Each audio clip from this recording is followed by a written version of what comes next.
Hi, my name is Wendy Hayden of naturalconstipationsolutions.com.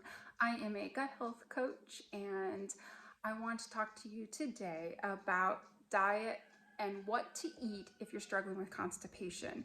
And my rooster decided as soon as I turned on the video, this was a great time to start cock-a-doodle-dooing, so I hope he's not bothering you. So diet is one of the most common culprits for chronic constipation. But if you're constipated even short term, it's hard to know what should you eat that isn't going to make it worse.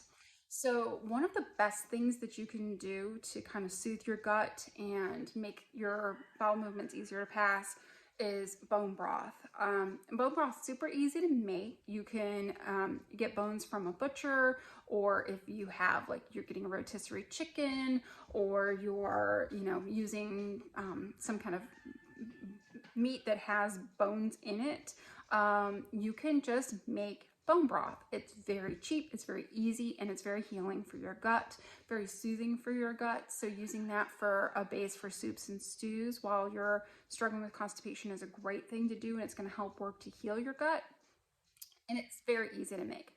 So what you're going to do is you're going to put the bones and some veggie scraps. So like if you have carrot peelings or the ends of celery or garlic, onions, those kinds of things, you can throw all that stuff in the pot along with the bones, cover it up with water. I usually add some Bragg's apple cider vinegar, just like a teaspoon or two, and that helps to get the minerals out of the bones. And then you're going to cook it. And if you're cooking it with chicken, you might want to cook it for 4 hours or 8 or 12 hours. If you're cooking with beef bones or something like that, you're going to want to cook it longer. So at least a day. You want it on a nice low simmer. And what's going to happen over time is you're going to see that water that you put in, it's going to turn into this nice, beautiful, rich broth.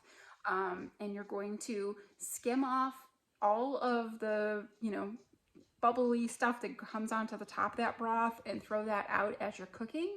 Because when you first start it out, you're going to turn it up into boil. It's going to get kind of a bubble foam stuff. Skim that off.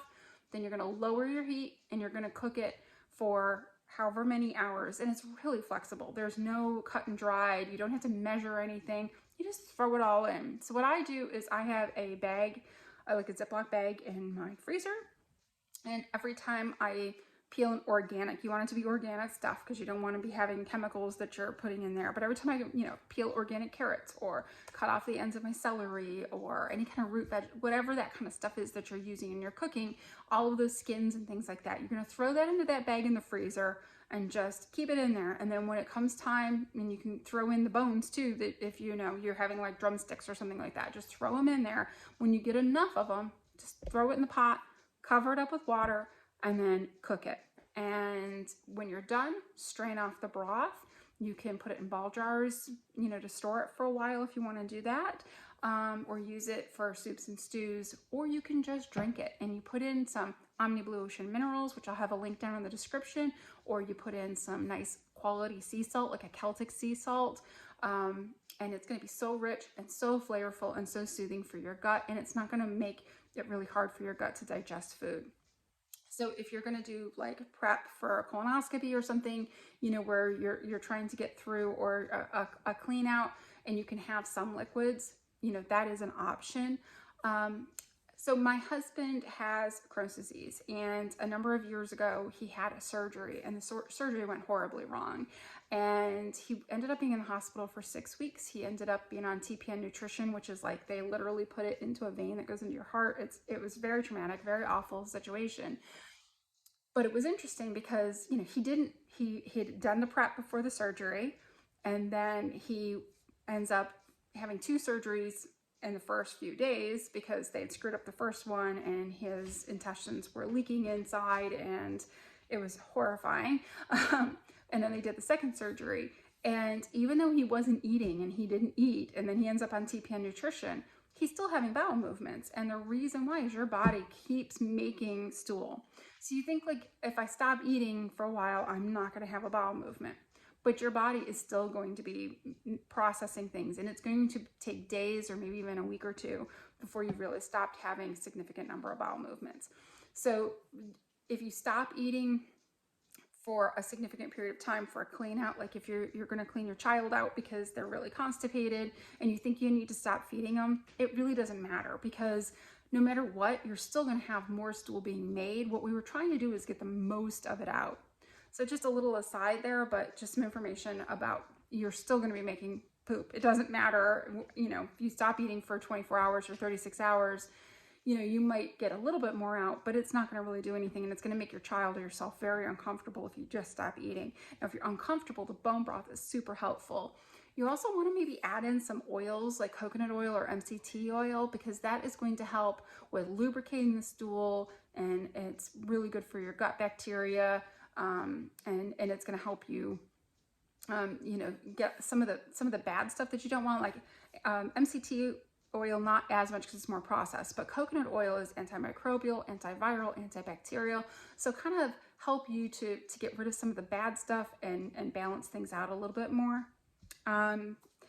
And then long term, like, what do you do for diet? If this is something that you've been struggling with, IBS or chronic constipation your whole life, or your child's been dealing with it for a long time and you're trying to figure out what to feed your family. And I know how frustrating that is, because this is my story and this is what I went through.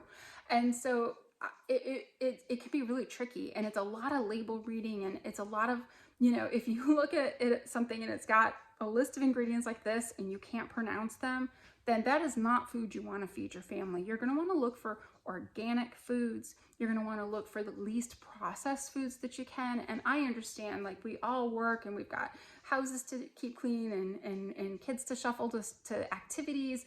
And it's really difficult to figure out what you want to feed your family and what's safe to feed your family. And while there is no one size fits all, because some people, one thing like gluten is really common, or dairy is really common and causing constipation. For some people, they're okay taking, certain types of dairy, but they can't have others, or, they're okay just lowering gluten, or maybe they eliminate gluten and they don't find that bothers them at all.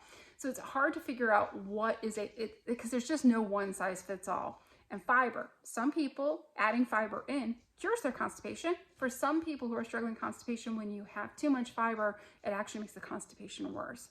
So I have a bunch of resources for you that will help you to work on this and figure this out. And I've got, I call it my Clean Eating Club, and it's a list of just some recipes and things every month that you get, so that you can try out some different things that maybe, there's some meal planning things that'll just make it easier for you. Because I know, as a mom and a wife with family members that have all sorts of gut things, trying to find foods that everybody can and will eat is super, super tricky. So if you can even get just 3 or 4 recipes each month out of this, that you're like, oh, this is great, this is really helpful. And I've also got a couple of free resources there about clean eating, and like a digestive detox of like trying to get rid of some of the stuff that's really bothersome and see how you feel afterwards. So if you go to my website, to naturalconstipationsolutions.com/resources, I'm going to have a link down below, and go there. You can see some of the stuff is for free, and then the little club is like $7 a month, and check out the recipes, see what you think, and if these are some things that maybe would give you some more resources to help your family with their guts, so that you are, not struggling every day with that horrible, like, oh, what am I gonna make for dinner? Because I know I'm there too, and I get to about 4 o'clock and I'm like, oh, I gotta figure that out again, and I gotta figure out something that isn't gonna bother everybody. So I hope that helps you. I've got also a ton of free resources on there. I've got workbooks to help you with, tracking how much magnesium or vitamin C or coconut oil or whatever you're doing to help with constipation. I've got a 5-day bathroom habits challenge to help you with some really like simple, easy things that you can quickly change that might make a real big difference with your constipation. So I have all those free resources right there at that naturalconstipationsolutions.com/resources. And I hope it helps you so much. And thank you very much for taking your time today and listening to this video with me. And take care.